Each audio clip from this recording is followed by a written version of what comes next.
Hello, hello. Welcome to the You-est podcast. I'm Julie. I am so excited to be here today. You are in for a sweet double treat.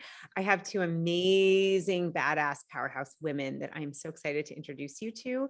And I'm excited for you to hear this conversation. I know that it is going to help you get a better understand of your inner workings, of your brain, your body, your entire way of being and your health. And so one of my favorite topics. We are going to dive in. Let me tell you about our two amazing guests today. Today I'm joined with Dr. Alex Golden, who is an MD, and Megan Blacksmith, who is a health coach and functional diagnostic nutrition practitioner. She's a graduate of the Kresser's Adapt practitioner training, and they are together of Zesty Ginger. I love that name.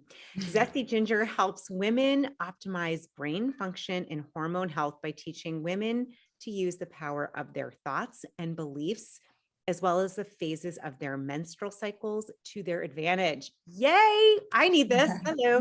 The natural ebb and flow that happens to our hormones, organ systems, and bodies overall as women is there to renew and to strengthen us. When we work with the natural cycles of our bodies, we will allow ourselves to heal and recover on a level that few of us ever reach when we operate within the rules of the hectic modern world. So true.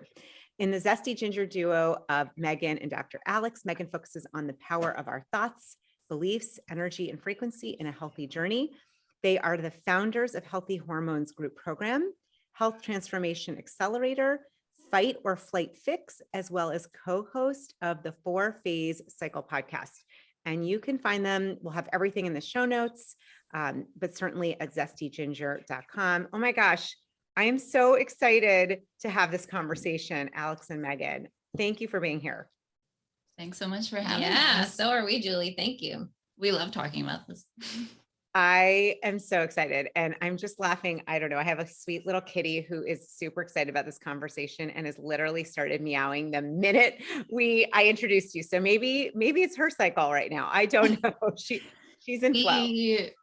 Well, you'll kind of see, but we tend to have that kind of draw that the animals, we were just on a walk and a cat decided to come interact with us and follow us and all sort of stuff. So it happens. It's all good. Hello, kitty. Oh my God. I'm sorry. Well, if she shows up, you know why. She's in the group. So I mean, what you are covering and teaching and talking about, I feel like, the best thing might be to start where we need to start, which I'm guessing is probably the brain. Why don't we actually take a step back and just share a little bit about each of you and how you got to be doing this work and then coming together. Let's do that to set the stage. And I'm like ready to dive in, but I know not everyone has met you yet. So maybe just a little bit about each of you and what made you so passionate about these topics. Absolutely. I'll start, Julie. My name is Megan. So I feel like, as with many practitioners, especially in the holistic space, we all had our rock bottom or our downfall or our whatever it was that got us into looking into different options, that there must be something else out there. This can't just be me. I'm not getting the answers I want. And I had that situation after I had my first child, had never really looked into my health because I had always been healthy. I just hadn't had any concerns or problems. So I just went to my regular doctor's appointments. And in the process, I had a child. What I like to call it is I fell off the hormone cliff. Not a real thing, although that's what it felt like. Had a baby. And then within probably it was later on postpartum, maybe 9 months to a year, definitely 18 months. So I was starting to have extreme anxious thoughts, anxiety, panic attacks, such fatigue that I was working in a corporate job as an engineer at the time, totally different career. And I just remember thinking, Julia was like, what could I do? What could I do that's not that painful, but like I could not go to work? Could I break an arm? Like, how could I get out of this? I would think about it every morning. That's just how tired I was. And all my conventional lab work, all my doctor's appointments, everyone said, you're fine. You're not overweight. it's not your thyroid and your baby's, a year old, like you're out of the postpartum, you're fine. And blood work said fine, everything. And I just started to really question myself because I knew I wasn't fine. And I'm looking around saying, well, if this is how it is when you have a baby, no one in their right mind would have more than one. And people have more than one baby. So there must be something going on here that other people are not experiencing, because I would not sign up for this again. And in the process of, really, it was my first health rock bottom, was I found the world of functional medicine.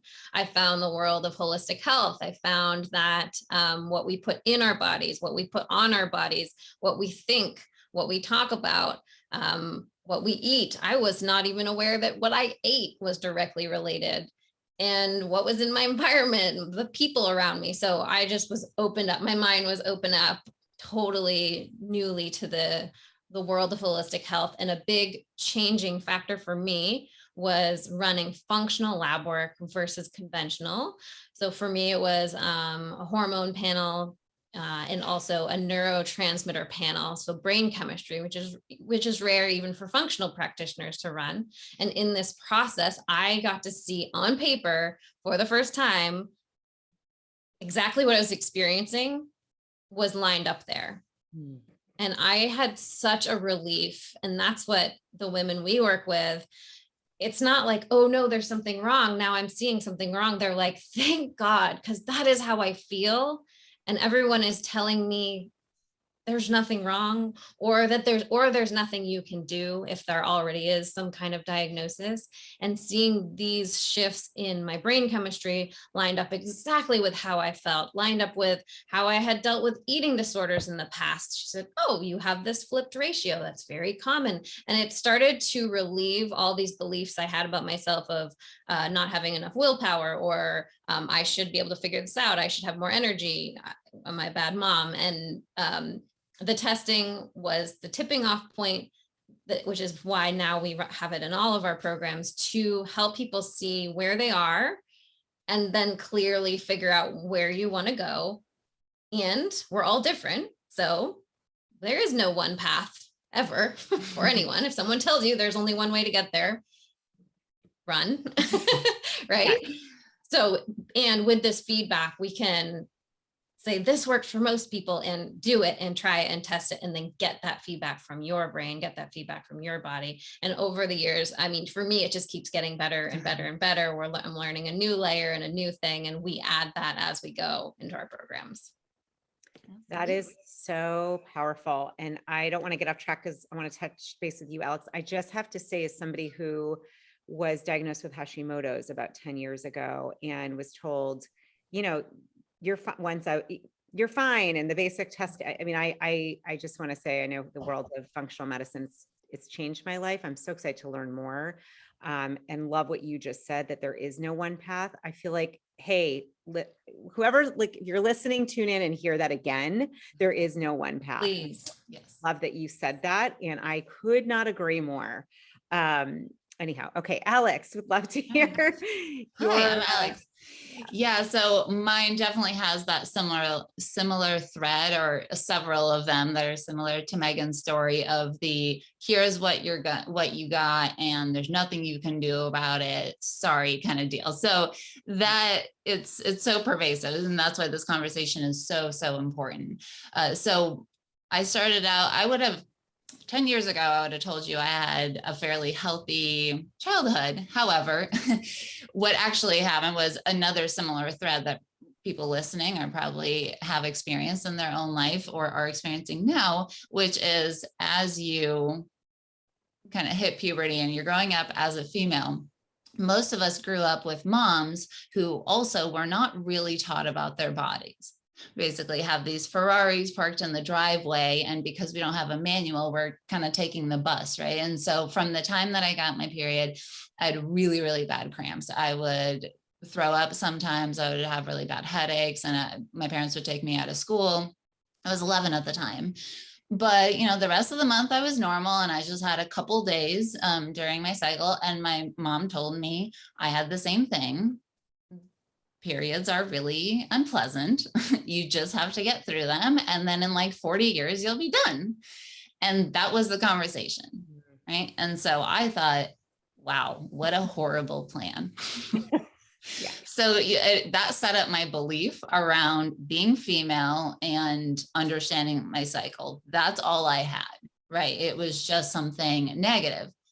And of course, then that started to build. So off I went through my teenage years, and then I got to college. And instead of having just really bad cramps, I started experiencing pelvic pain for more and more of the month. And as I went through college, I was actually a piano performance major. I was going to be a professor at a university, no plans for medicine. I used to like get squeamish when I got a paper cut, which is funny given what I do now. But so had no intention of doing that, but I just, as I went, it was more and more and more of my life where I couldn't wear jeans. Anything touching my skin hurt. Certain ways of sitting hurt, which is really hard when you're piano performance because you're sitting most of the time and you're in school, working out, doing regular things like going to the bathroom became more and more and more of a problem, to the point where I started feeling like as a college student, no one else was like me. I mean, I looked like I was healthy on the outside, but on the inside, I was constantly in pain. And as the years went on, I had the whole, your labs are fine. Here's some birth control. Oh, that you didn't like that one. Let's try a different one. Oh, you're still spotting through that one. Let's do this one. And then we're kind of getting annoyed with you. So here's an antidepressant, right? And that was kind of just the runaround I got. And the baseline was, there's nothing wrong with you. This is all in your head. And we would like it if you would, leave us alone. So essentially that was the setup. And after a couple of years of that, I began to have generalized pain, which when it comes to the central nervous system, and now as an interventional pain doctor, that is a very common occurrence where there's some type of insult, physical or otherwise, and then essentially the car alarm turns on, and I started having widespread pain. If someone were to come squeeze my arm or touch me in some way, I'd have that burning handprint for hours afterwards, and it was just constantly like that. And so as I went, I got more and more desperate. So the desperation, the rock bottom, certainly drove the exploration. And I did that launch into what Megan was describing too, where I began to look at my options. The other thing that happened was that I was having such a hard time. I probably went to 15 to 20 providers over the course of a couple of years. And then at some point I thought, my goodness, someone has to be doing a better job at helping people than this. Like, this is all we have. Are we serious? And so that's when I started making the switch, started taking pre-med classes and applied to medical school, and then went through from there. So became an anesthesiologist and ultimately a pain doctor. So that was the trajectory. But really, in the grand scheme of things, as I was going through medical school, I started having even kind of worse. So as I was trying to learn the system, as I knew I wanted to play with it in a different way, and I was getting more into supplements and all of that, there was still a lot of health struggles. And then as I met Megan and we started working together and bringing it all in, we really started to put the functional testing and apply those to my situation. However, unfortunately, it still lined up that the trajectory that I was on set it up such that when I went to go get pregnant with my partner, that wasn't happening. So at some point when I went to a reproductive endocrinologist, they ran some more tests and they said, oh my goodness, you're going into menopause at the age of 27. And you have 6 months to try to have kids, and then that'll be it for you. And as you can imagine, because I had been working to understand all this, and we're digging through our own stuff and all of this, it was a huge blow. I was living life, checking off the check boxes, right? Go to school, get a good degree, get a good job, find a nice guy, marry him, have kids. And then that's the check box that I got stuck on. And that actually kicked off a whole new rock bottom. That's why I was kind of giggling when Megan said my first one, because, sometimes it kind of goes in waves like that. And at that point, that launched a whole sequence of surgeries. They discovered I had really severe endometriosis that had damaged a lot of my organs that had been left uncontrolled. And to my credit, we had done things that undoubtedly had slowed the process to there. So I was actually very fortunate in that. And that's where I did IVF a couple rounds, and then the rebuild really started. And as we began to get more and more familiarity with the way of approaching the physical body, that's where things started shifting very, very rapidly. The crux of that story, though, is that decision making of, I was told you had 6 months and then you're guaranteed to go into menopause. Here are your labs that prove that. And it took me a couple of months of, crying in bed and all that stuff to really get to the place. But at some point, the decision had to be made. Was I going to believe that? Or was I going to listen to my internal sense that said, there's more out there, keep looking? And it was that decision. Now, it wasn't that clear in the moment, but looking back on it, that's really when everything changed, because I had no option but then to say, I will keep going until I figure this out. And the story has a happy ending. I no longer have chronic pain. I was told you'd have chronic pain for the rest of your life and you'd be on medications. That all is gone. Then I did not go into menopause. I had none of that. My ovarian reserve levels have actually risen. I've had doctors look at me like I'm growing a third head because they're like, that doesn't really happen, right? And all of this has been an outflow of really saying, what does it look like to acknowledge conventional medicine and say there is a lot of good that we have learned in modern life with that. And still, when it comes to bringing in the functional medicine, then we're starting to look at more of the root cause level. And we still haven't stopped there, because really what Megan and I talk about now is really transformational medicine. Conventional medicine and functional medicine still get at the physical body.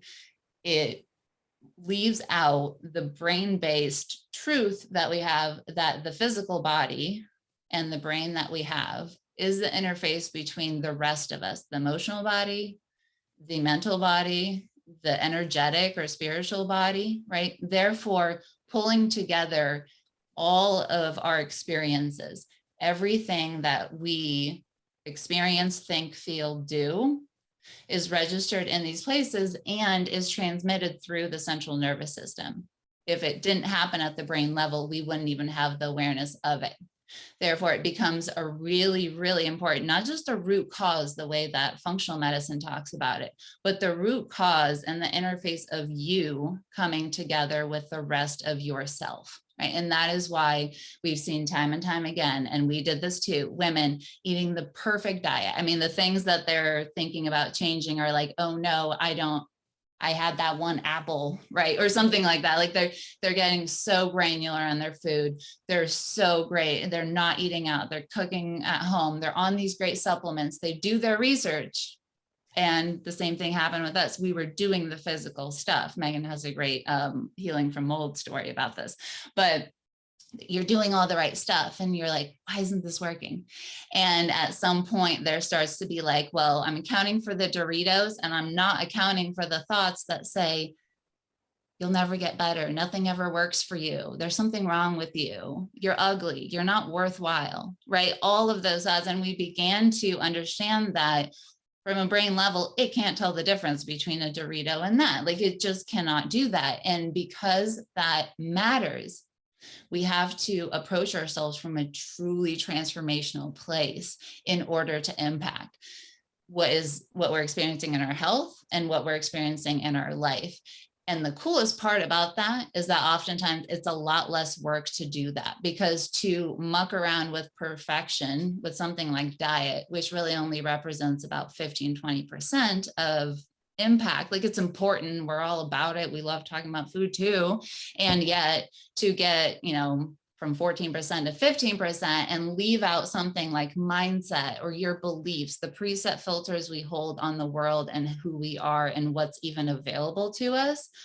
If that's at a 30%, right, there's a lot less action and to-do lists and all of that, and a lot more of how do I bring this together in a way that feels good, which is why our framework is education first. You have to know how the Ferrari works. And then the empowerment is the fun of driving it and be able to respond to what it needs. And then because of that comes true enjoyment. It's just the navigation of life in an intentional way that you are leading it rather than like holding on for dear life and just hoping you get through it and getting what you get. Right? That would have been me saying, yep, I'm going into menopause. That's it. Yeah. So really that is the ultimate transformation that we want women to have, is that getting to the enjoyment so that the ride that continues thereafter feels the best to us and we become who we want to be. That's really what it comes down to. Oh my gosh. First of all, I resonate on every level. There is so much to unpack. I'm thinking this whole idea of being your You-est you. What is that really? It's this idea of being your authentically you, but you is not just your physical. It's mental, it's emotional, it's spiritual, it's your energy. I love what you're saying. I just, to reflect a couple quick nuggets and thoughts, because, I'm listening. I never say my mind is blown because no one wants that, but I say my mind is blown. It's blown because we would like that. I want to say and just honor you both and what you're doing, because inherent in those conversations and your stories really, to me, depicts the, let's just say the societal long-term conversation and norm we've had where, especially as women, it's like you're made to feel either silly or stupid, or you're annoying the system, or not to trust yourself or listen. And your stories both really depict that in different ways. And so what I love is what you're really speaking about is to honor and trust yourself and your own inner wisdom, which I am all about. And I believe that is like, the evolution we're all, to me, that's what it's about. So just love that you're really, it's about empowering women to listen and to tune in. And, I had a similar thing where I was told, you're fine now, can't find anything. I'm like, well, I don't feel fine. So we got to figure this out. And I just really, the fact I'm laughing, like you started as an engineer, Megan, and now like you're in this whole world of just complete transformational medicine. And, Alex, you said a pianist, now, and, pianist is now a doctor, and you challenge the medical system. I mean, it's just, you're obviously trailblazers. And I, first of all, want to acknowledge you. And I think we need what you're doing so much. And I'm sitting here, I'm like, this is all very true and it resonates. And I think, even just to look at, and somebody I've talked very openly, I struggled with an eating disorder. For me, it was the overeating side of things. And, I think many of us think, well, okay, if I followed an autoimmune protocol and what to eat, and I'm, making sure I'm exercising, all of those physical things, which are important. But like you said, if it's 15%, that's what I want to talk about next, is really the beliefs, what we say to ourselves, the mindset. I know this to be true. I'm a huge fan of Carol Dweck's work around mindset, as well as just what you're saying, and I think this is where coaching comes in, where your work comes in, all of it, because we're way more than our physical body. So I love that you're saying that. I also love that, I'm going to say this again for you, my beloved listener, you're not going to have the same path as anybody else. That is so important. And I like the idea of the Ferrari. It's funny. I think of me and all of us as thoroughbreds, and you would never take a thoroughbred horse around a crappy track or give them, it's the food, but it's the environment. It's all of it. Right. And so however you identify, just getting that we don't have that manual. We weren't given it. Like your mom gave you that idea, Alex, 40 years of hell, and that's horrible. And you're redefining it. So let's talk about, I really do want to talk about mindset very much in a way where anyone listening, we can understand it better, how it works in our brain, the central nervous system, and then what the F can people do? Can we do? Like start changing this, because I've had anxiety. I meditate every day. There's something else going on here. And I know you talk about fight and flight as well. So I'm going to just hand it over. That's sort of the angle I'd like to go. And I know your genius is here. So help us. What can we do to actually make lasting change in our beliefs, in our brain? Absolutely. So this is our jam. So I'm going to start by describing how it impacts the entire system, why that's even important. So that's kind of the educational piece that we need, because then for empowerment, Megan's going to follow in terms of what do we do about it, right? Like what you're saying is, what does it look like? What is that? And then I can jump in with some of the emotional processing and the energetic aspects of who we are as well, because each of the four need to be represented. So we will start back in the physical body, kind of loop to the mindset and belief, and then tie in emotions and energetics along with that. So that's kind of how it will flow. So with the, why does this even matter, right? Many of us have been taught, let's start with, since we were talking about eating disorders, the concept of calories in, calories out. What modern society oftentimes likes to do is isolate certain aspects, because that's how we do research, right? We narrow it down to one thing to measure and keep everything else the same, because otherwise, how would you know? There's actually no problem with doing that. However, it sets up a narrative in society that sounds like calories in, calories out.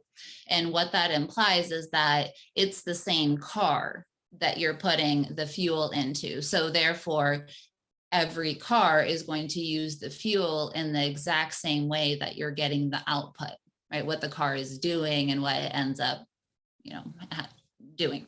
So that kind of stuff is really, really prevalent, because even when you look at functional medicine providers, when they talk, it's a lot of, and really honestly, we used to do this as well, is that when you're talking in that way, it really says you input the best supplements and you get they work, because we know how they work. We've done research on that. And then you get a certain output, and then you should be better, right?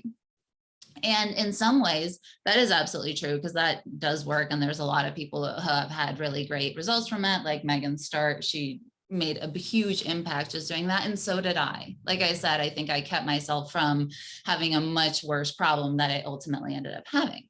It's all great. That is cool. That being said, though, what that leaves out is the state of the system that you are putting that input into, therefore determines the output that you're going to get, right? And that is why when we really started to look around and say, out of the people who are doing all the right stuff, in quotations, if you're listening to this, why are they not having the same outputs with a similar input? And one thing that was our kind of starting point that we realized, and then of course it has snowballed into something so much more, is that most people are begging for healing. They want to feel better. They're doing so much. They're working so that they can pay for all this stuff. Like they're putting in a lot of time and energy to show up for themselves. And a lot of what we're being told to do, follow this really strict diet, do this thing, follow this checklist, do all these classes, learn all this stuff. When asked to do that, and we have been sick for a while, the brain is in a heightened state where it's really ready for threats, right? This is the fight or flight. This is the stress response. And many of us are living in that way. But when we are asking for healing, that is a different system. That is activating the parasympathetic nervous system as opposed to the sympathetic system. And another way of looking at the sympathetic is kind of our masculine side. And then the feminine flow is parasympathetic nervous system. And this isn't about gender. This is like internally a masculine and feminine that we all have inside. And so because there's this whole snowball effect of we live in that place of what do I do about this, rather than the flow of really looking at everything holistically and being responsive to what we need, that is where many of us are not living in learning and healing mode. Our brains are not set to be receptive to rewiring these new healthy patterns, these new behaviors, these new ways of thinking. Things like emotions and repetitive thoughts and that become beliefs are actually hardwiring into the brain itself. Anything that gets repeated, the brain's goal is to be efficient. And because it doesn't judge what it's getting efficient at, it will keep snowballing and keep going in the direction that you set unless you change it. Okay? And then that becomes the potential for transformation. The thoughts that we have and the emotions that we experience, the reason we know them and can identify them is that chemical messengers, the things that the brain cells made, get released and they communicate with another central nervous system cell. And that is how that is getting registered in the body. And that's why you know, oh, that's a thought I think a lot, or I have anxiety often. So that becomes the brain's efficient emotional or mental home. It goes back to that the same way you drive to work and you don't even remember how you got there. It just does it on autopilot. That means that we can really impact through many different things. When we change our thoughts, that means that different chemical messengers are starting to get released. It's different information that will get hardwired in, and anything that isn't being reinforced actually gets taken apart.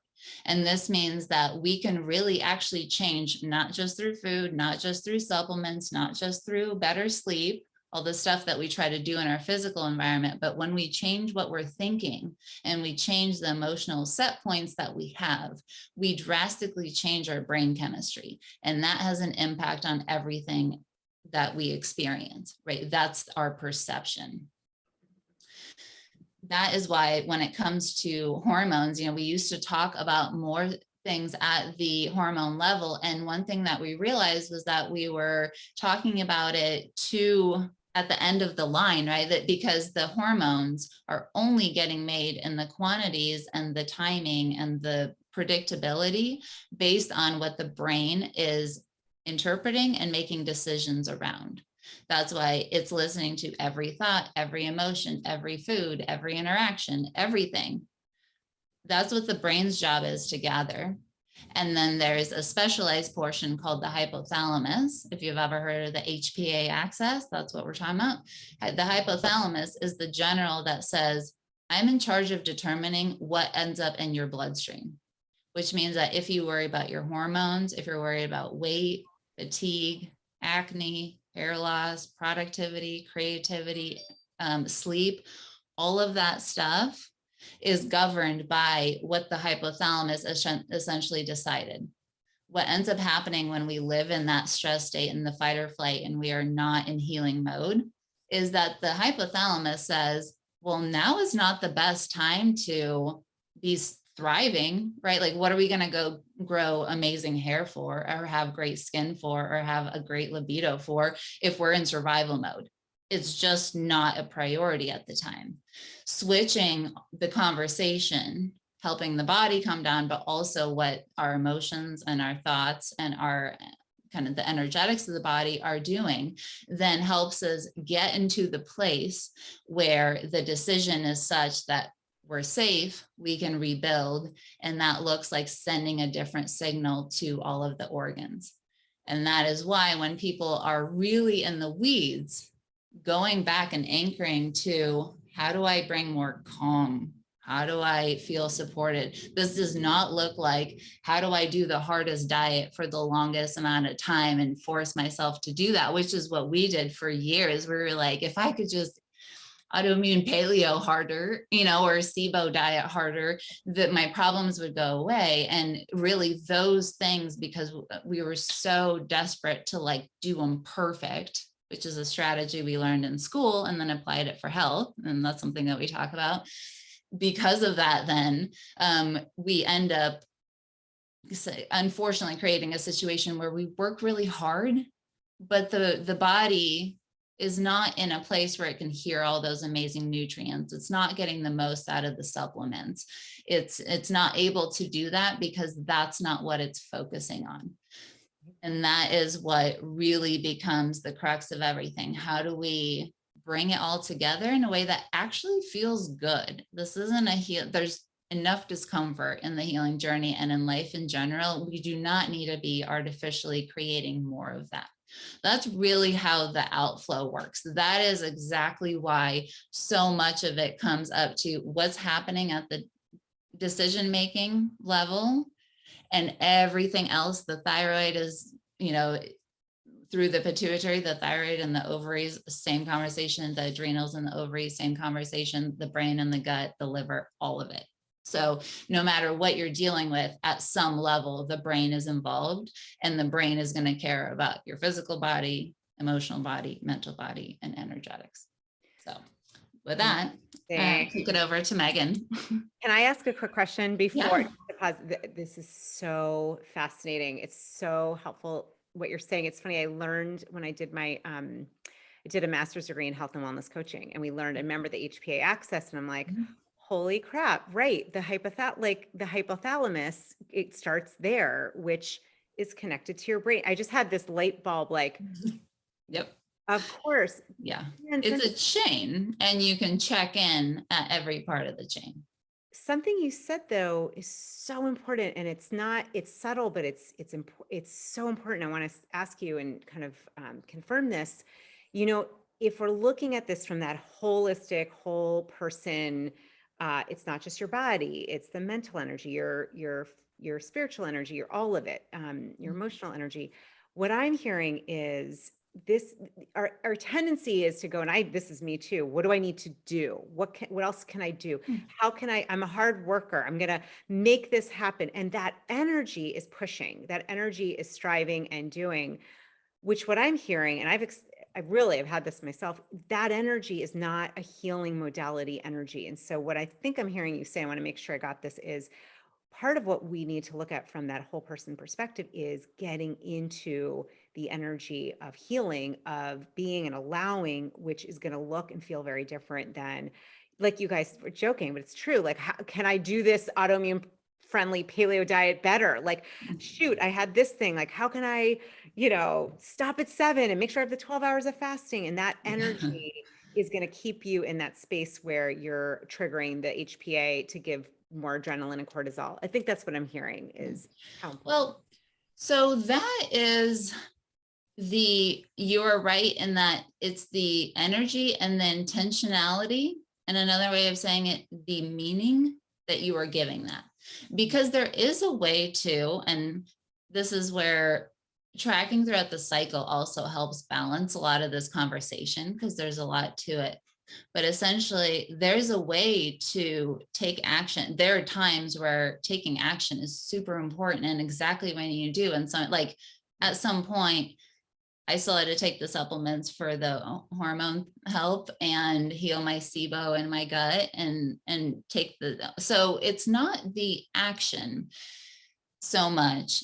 It's the fact, there's two things here. One is that a lot of times there's a lot of, I need to take the action so that I get the outcome, so that I prove to myself my main beliefs, right? I'm worthy of feeling good, or I figured it out, or I'm good enough to do it, right? All of that stuff, we need that. And when we aren't getting it, a lot of times what's actually getting triggered is the fear of, like, why, if I do it hard enough, oh, it's this frantic, like, pushing. It's this, like, I need it to happen because I'm not okay otherwise.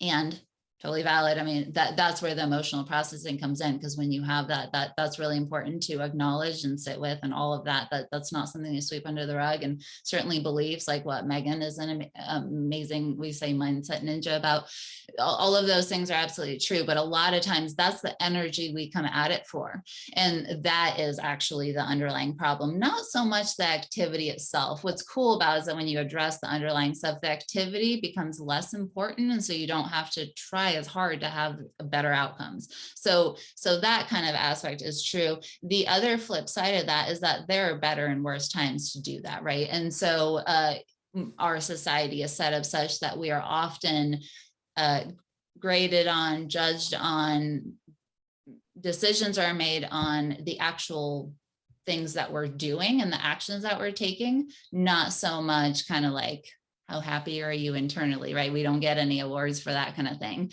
or how congruent do you feel within yourself?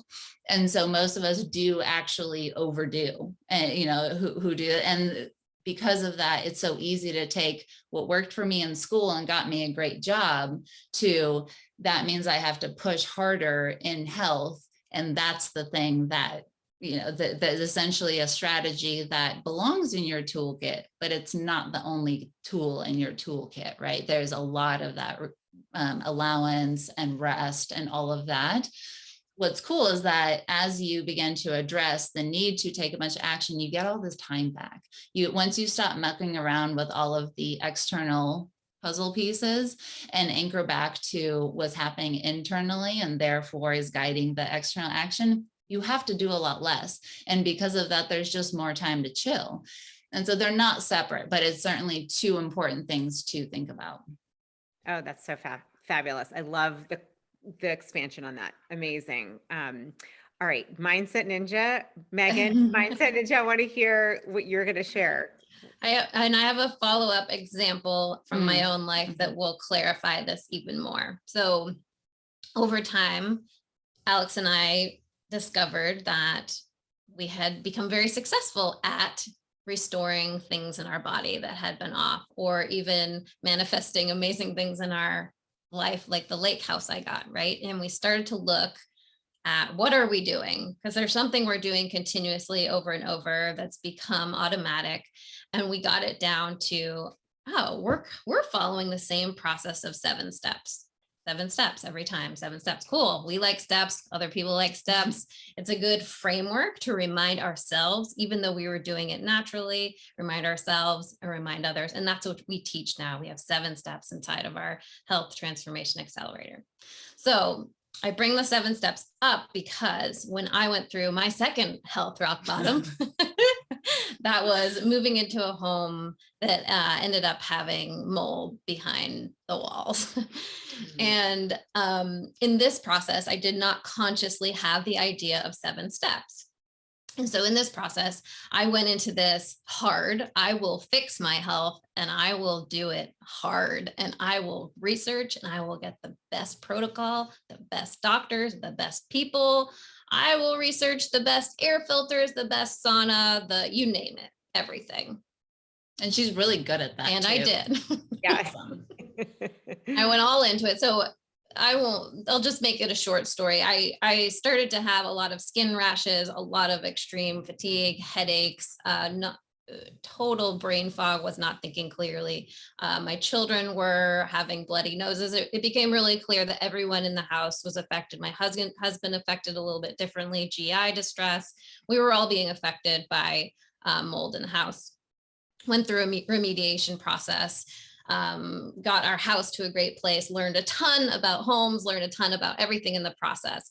And I got to a point where I was doing all the things as hard as I could and not shifting from especially clarity of thinking and depression. And there's something about mold that there's this level of anger in that I don't have. And I'm like, that is not me and that is not normal. So I would know when I was in that place.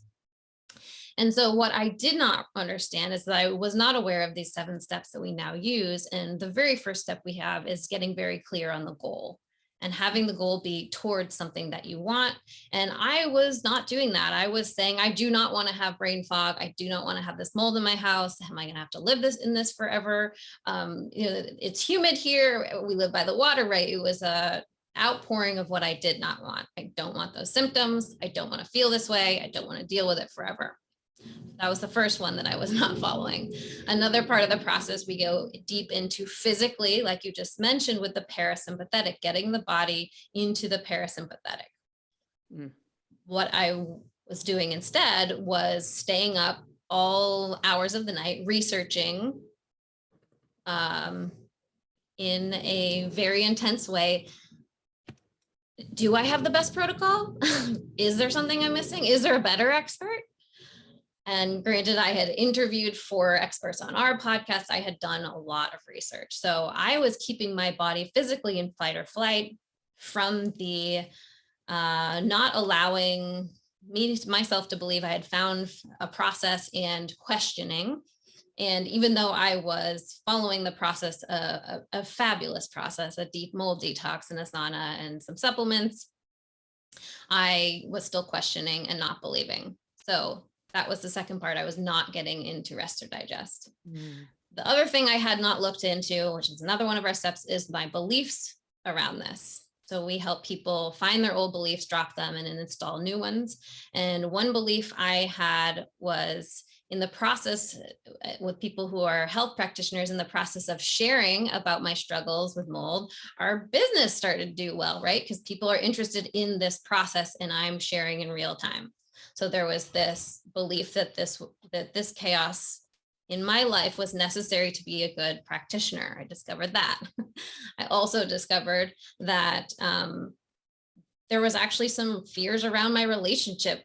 We bought our first home together ever, and we were struggling in our relationship, my husband and I. And so I do believe I drew this experience to me because I actually was scared to death of living in this house with him. And guess what? I didn't. We weren't even able to live here for 6 to 9 months, right? So there was a level of belief there. There was a level of a belief around how hard you have to work on your health. There was a level of belief around, when I am sick or have a health problem, I get more help from my mom, from my husband. People cook things for you. People take care of the kids. So there were all these beliefs that were actually keeping me in this place. And I just want to make a side note there. This does not mean you're doing it to yourself. If you're like, oh no, I have that belief too. Is that why I'm sick? It's just a part. It's one of the layers. It's one of the 7 steps. It is important though. And it is something that can actually completely stop your progress, because what I found, the end of the story is that Alex said to me, Megan, again, what you said in the beginning, there is no one way to approach anything. There literally is never a one way. Everybody's so different, and pretty much anything will work for you if you are going into it with that intention and that belief. And it's a pretty, it's a solid plan. It wasn't like I was just, finding totally random things off the internet, right? I had spoken to experts. So there was a reminder of like, just pick one. Pick one. That was the first step, picking one. Getting clear on the goal. What do I want to go towards? Picking one. And I literally had a reminder on my phone, Julie, every single day. It came up and it said, let it go. I was not allowed to do any more research. I was not allowed to go online. I was not allowed to, I stopped following the accounts to learn. I just was going to be and do what I was doing in that moment. And we have amazing processes, hypnosis and timeline flip technique to help people install a new belief. So we did that for me, so I could actually believe I was worthy of healing. People would still help me if I was healed, and our business would still do well if I had great health. I didn't need that in the process. And as soon as I made that decision to let it go, I got better. It was so fast, Julie. Like it was, I had been doing the things and doing the things and doing the things in months. And then all of a sudden, interesting, doing the exact same protocol, same sauna, same supplements, same air filter, and magically, or not so magically. Totally physiologically. Yeah. And magically, because honestly, like if that was it, that would just be not that fun. I think we can all agree on that. I so appreciate the example, and I so relate. I know anyone listening right now, like if you're listening and tuning in, like this is so practical and so helpful. And I think, what I've experienced and seen, it's so fascinating. You that making that decision is so powerful. Yet it took something to get to make that decision with full feeling, conviction, knowing. Can you repeat the 7 steps again? Because I know people are, I know my favorite community listeners are going to ask. I want to put this in the show notes. So just she didn't go through the 7 steps, but a great way to get those is to come hang out with us. We have a habit masterclass that we're going to be doing January 11th. So or replay. Yeah, or the replay will have that. We also will have a habit challenge coming up. Again, this is taking the habits that we say we want to do. That comes down to identity, right? That's the identity is all 4 bodies pulled together into one intentional consciousness, like your perception of it, right? And so moving through that is how we feel like our actions align with who we truly are, and how to move through that process in a stepwise fashion instead of leaving it to chance or hoping that you have enough willpower to do it.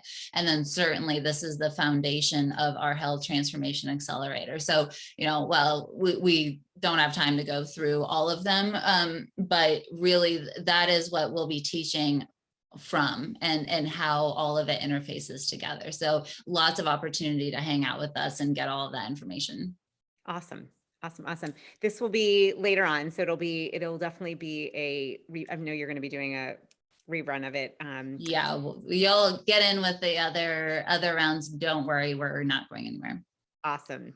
Quick, is there one action item that you could give that might be something, I know with hypnosis and timeline therapy, that is something you need a practitioner or someone to do with you, but I always love to give, my community just one thing that they might be able to start doing today that could make a difference. I don't know if you have that. We sure do. What came to mind? One or two. Hey. And then actually, we could do one for each body if you would like. Sure. Yes. Got it. So physical body, one of my favorite techniques is activating the vagus nerve, because while the parasympathetic nervous system, there's lots of ways to activate that.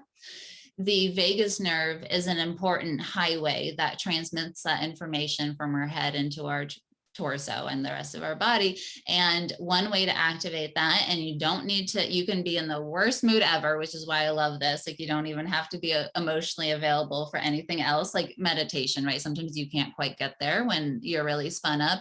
This is a way to press the chill out button. And it's called the chest thump. And that's where you just take your palm and you're going to thump in the middle of your chest bone, just lightly. And there is a spot where you can move around for a little while, but you'll hit it. Mine's like right in the center of my chest bone here. When I had that, you literally feel the letdown of the system going from heightened to rest. It's really, really powerful. Other ways to activate vagus nerve: singing, humming, gargling. So we teach 12 different ways just in our Health Transformation Accelerator. Amazing. I'm gonna do a mental one. You got this one. Yeah, a mental one, right? We have a process, and you can come do it. I actually do the process on our podcast. It's called Standing in the Eye of the Hurricane, where you are actually externalizing and visually representing around you the overwhelm, the anxiety, the things that are coming up for you. And then in your, in your mental body, essentially creating space and drawing power into yourself. So it's a really fun process to do, and you can do it in real time. So check that out. That's 4-phase cycle podcast, and it's in season 12 or season 11, one of the more recent ones. So that is a super easy process you can do literally anytime, even if there's people around. For the emotional body, I love this one. This is the white light shower. Because I connect to unconditional love. I think whatever you resonate with, that's unconditional love, whether you describe that as God, source, spirit, universe, whatever you got in terms of your conceptualization of it, that is where you connect to that energy, see it as a white light coming down and releasing and allowing the emotions to come up, because we're never trying to sweep them under the rug. Lord knows we've done way too much of that probably leading up until now. We let them come up and we let them flow along with the white light out of our body, out of our feet and into the earth, where the best setup about this is that it's recycled and someone else needs it, right? If I don't need it, And same for the energetics. And that actually works for both. So you can do emotions, or if you feel just, I'm just covered, I can't even describe it. It's not an emotion I can name. It's just something feels off. I'm having these random kind of sensations in my body. I actually do the same process with the white light shower. So that's a great one. That's a little multitasking. And Julie, just one more. I know, are you a Byron Katie fan? I feel like I do love Byron yeah. Katie. I figured. Yeah. You know, the 4 questions, Byron Katie's at thework.com, just really questioning every thought and everything that comes through has had huge health impacts for the women we work with. Just starting to question, is this true? And we also, I had the honor of interviewing Byron Katie on our podcast as well. So you can check that out. Oh, awesome. Yeah, I love her and I love her work. And I love that it's so powerful. Such a powerful, short, quick question that's like unlocks everything. It's beautiful. Yes, it's true. Oh my goodness. I just want to thank both of you. There are so many nuggets of wisdom in here. I've taken so many notes. I'm like, it just, I love what you are both doing and sharing with the world, but especially for women. I think this is so needed right now. And just want to thank you both for pivoting from engineering and piano to coming together to Zesty Ginger and really making it like understandable and digestible. And I just, this resonates on every level. We're not one dimensional. We are beings with all different emotions, mental bodies, as you said, spiritual, physical. So why wouldn't we be treated that way? Why wouldn't we look at it that way? Thank you both so much. I will just end before we wrapping, I always end with asking the question. I call them heart flares. I don't know if you've heard that before, but I call them the heart flare, where your heart's like, one last thing that I didn't say, maybe a quick little heart flare if you have one. I always love to give that space in case you have something to share that's there. Oh, I love that word. Yeah, we're gonna have to steal that one. Yeah, I think when in doubt, the thing that we go back to is what do I need to do to connect to my own internal voice? There are so many other voices out there, and most of them sound like authorities and experts, and they said, and researchers say, and all that good stuff. And that stuff is great. We love it. Clearly, we're like nerds. We love learning. This is all. And at the same time, the voice that really matters and that will guide you and give you discernment is ultimately your own. The art of connecting to it is just as much of a practice as anything else. So when it comes to things like self-love, self-worth, trust, there's a narrative of you should just have it. And that, while true, the reality is that often we are practicing and getting feedback and learning more as we go. And that process is what ultimately builds the trust, that builds the intuition, that builds our own internal authority.